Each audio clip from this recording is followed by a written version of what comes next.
ফেরাটা যতটা আনন্দের ততটাই বিতর্কের। সম্প্রতি মুক্তি পাওয়া হ্যারি পটার টিভি সিরিজ ট্রেলারটি 90 দশকের মানুষদের মনে করে দিচ্ছে সেই সিঁড়ির নিচের ছোট ঘর। কিংস ক্রস স্টেশনের 9-3/4 নম্বর প্ল্যাটফর্ম আর হগওয়ার্টস এক্সপ্রেসের সেই চিরচেনা শব্দ।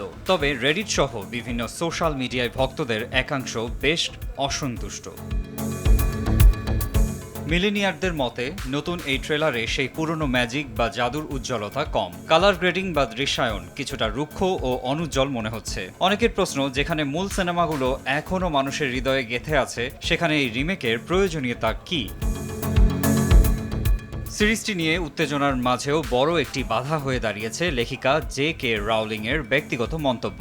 ট্রান্সজেন্ডার সম্প্রদায় নিয়ে তার বিতর্কিত অবস্থানের কারণে অনেকেই এই সিরিজ বয়কট করার ডাক দিয়েছেন।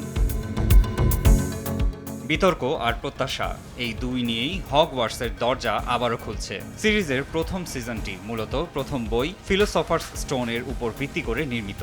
ভলডেমর্টের সেই ভয়ঙ্কর রূপ আর অ্যাভাডা কেডারভার গর্জন ট্রেলারে না থাকলেও ভক্তরা জানেন সামনে কি আসতে চলেছে। মারজানি ওয়ান, RTV।